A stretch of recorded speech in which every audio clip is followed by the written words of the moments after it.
यहाँ हम जानेंगे संघ और संगठन के बारे में। तो Bharat electronics limited BEL Pune, देखिए हुआ क्या है, केंद्रीय जो रक्षा मंत्रालय है, डिफेंस मिनिस्ट्री, उसके द्वारा जो भारतीय सेना के लिए 10 वर्ष की अवधि के लिए जो इलेक्ट्रिक फ्यूज की खरीद होगी वो BEL पुणे के साथ ही होगी। सिंपल बात है, जो रक्षा मंत्रालय जो डिफेंस में कोई भी चीजें खरीदी जाएंगी इलेक्ट्रॉनिक्स फ्यूज की, तो वो BEL पुणे से खरीदी जाएंगी। अंतर्राष्ट्रीय समुद्री संगठन IMO परिषद, इसमें क्या हुआ है, भारत इस परिषद के लिए चुनाव में द्विवार्षिक कार्यकाल के लिए फिर से चुना गया है। किसमें? IMO में, इंटरनेशनल मैरीटाइम ऑर्गेनाइजेशन। इसकी बात करें तो ये कब बना, इसका गठन कब हुआ? 1948 में, और इफेक्ट में कब आया? 10 साल बाद 1958 में। और इसका हेडक्वार्टर कहाँ पर है IMO का, ये आप बताएंगे क्योंकि ये हमने बार बार करा दिया है। तो नेक्स्ट है कोडेक्स एलिमेंटियरिस कमीशन, ये किससे संबंधित है? ये रोम में स्थित फूड एंड एग्रीकल्चर ऑर्गेनाइजेशन है। इसके मुख्यालय में बैठक हुई और इस बैठक में भारत को सर्वसम्मति से एशियाई क्षेत्र के प्रतिनिधि सदस्य के रूप में चुना गया। किसमें? Codex Alimentarius Commission. और अगर FOA की बात करें, फूड एंड एग्रीकल्चर ऑर्गेनाइजेशन, ये 16 अक्टूबर 1945 को बना और इसका हेडक्वार्टर कहाँ है? रोम में है, रोम इटली की कैपिटल में। अंतर्राष्ट्रीय चीनी संगठन, इसकी बात करें इंटरनेशनल शुगर ऑर्गेनाइजेशन की, तो ये 1968 में बना। शुगर एसोसिएशन 1968, इसका हेडक्वार्टर कहाँ है? लंदन में है। अब इसमें भारत वैश्विक चीनी क्षेत्र का नेतृत्व करने हेतु वर्ष 2024 के लिए संगठन का अध्यक्ष बना है। 24 के लिए अध्यक्ष बना है इंटरनेशनल शुगर ऑर्गेनाइजेशन का, तो इसलिए याद रखना इसका गठन 1968 में हुआ। हेडक्वार्टर कहाँ है? लंदन में है। विश्व पशु स्वास्थ्य संगठन क्षेत्रीय आयोग, यहाँ पर क्या है, इसकी मेजबानी, भारत की मेजबानी में नई दिल्ली में आयोजित हुआ, WOAH। तो एशियाई और प्रशांत क्षेत्र के लिए इस आयोग का जो 33वां सम्मेलन हुआ भारत की मेजबानी में हुआ। Flying veg defence and aerospace, यह कंपनी मानव रहित हवाई वाहन तकनीक के लिए उड्डयन नागरिक उड्डयन महानिदेशालय से टाइप प्रमाणन प्राप्त करने वाली पहली भारतीय निजी कंपनी बनी। कौन सी? Flying veg defence and Aerospace है। तो UAV क्या है? अनमैन्ड एरियल व्हीकल, तो ये मानव रहित वाहन तकनीक के लिए जो DGCA होता है, तो उससे इसको क्या है, एक प्रमाणन मिल गया है और पहली प्राइवेट कंपनी बनी है। साब क्या है? स्वीडन की एक कंपनी है साब। अब ये क्या है, भारत की रक्षा परियोजना में 100% FDI हासिल करने वाली पहली विदेश कंपनी बन गई है। First country of the world, जिसको क्या है 100% FDI मिला है भारत की रक्षा परियोजनाओं में।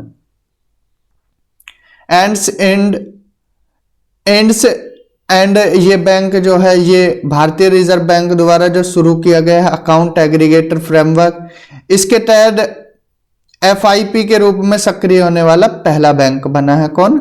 Ends and bank.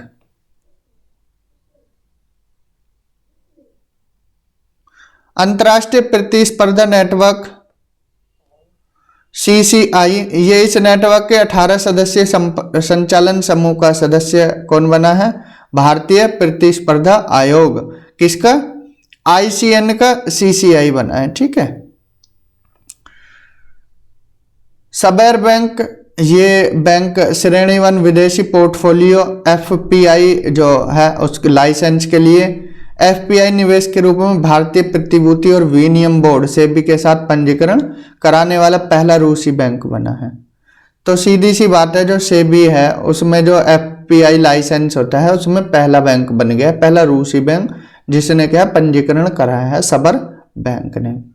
NTPC limited विश्व के सर्वश्रेष्ठ नियोक्ता 2023 में शामिल होने वाला एकमात्र भारतीय लोक उपक्रम PSU बना है। कौन? NTPC, एकमात्र PSU जो विश्व की सर्वश्रेष्ठ नियोक्ता 2023 की लिस्ट में आया है, NTPC लिमिटेड। एशियाई Pacific institute for broadcasting development, ये AIBD भारत लगातार तीसरे कार्यकाल के लिए इसके जनरल कॉन्फ्रेंस GC के अध्यक्ष में रूप में चुना गया है। पहले 2018 से 21, 21 से 23 और ये कार्यकाल पूरा कर चुका है भारत। अब फिर से इसको तीसरे कार्यकाल के लिए इसे चुन लिया गया है। राष्ट्रीय चिकित्सा आयोग NMC ये 10 वर्ष के लिए प्रतिष्ठित जो world federation for medical education है, इसकी मान्यता मिल गई है। इंटरपोल ग्लोबल एकेडमी नेटवर्क, यहाँ पर CBI ऑफिशियली तौर पर इस नेटवर्क में शामिल हो गया और 10वें सदस्य के रूप में CBI शामिल हुआ है। Power finance corporation limited PFC, ये क्या है?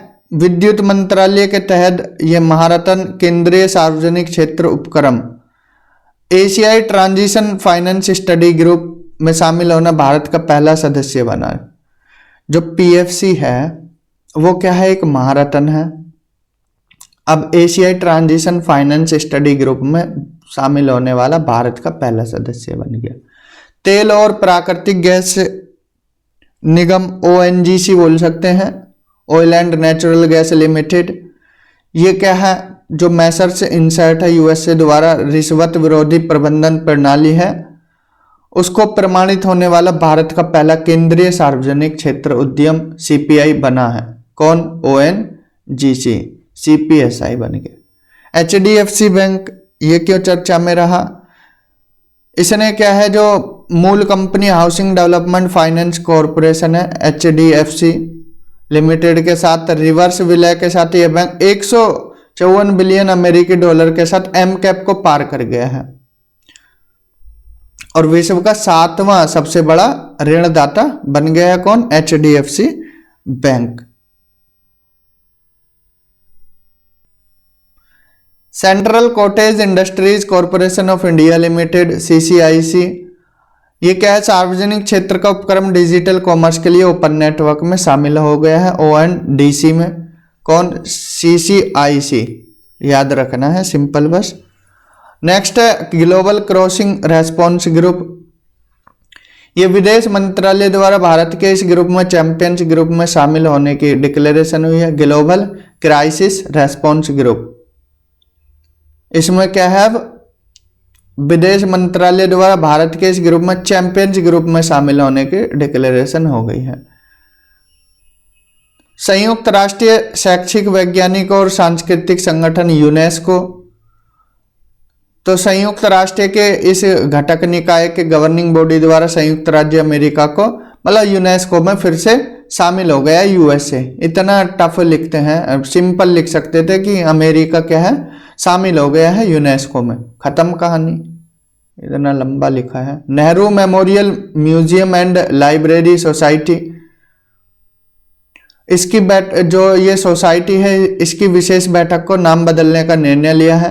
अब इसका नाम क्या हो जाएगा? प्रधानमंत्री संग्रहालय और लाइब्रेरी सोसाइटी होगा।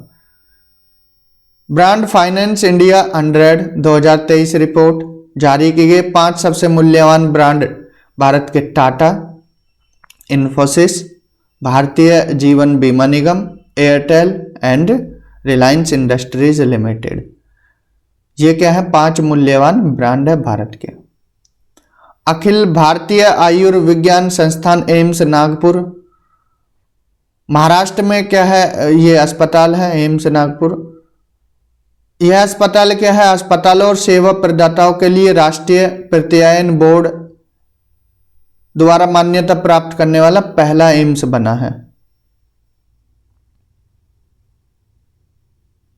NABH द्वारा क्या है? इसको प्रमाणित किया गया है, मान्यता प्राप्त दे दी गई है एम्स नागपुर को।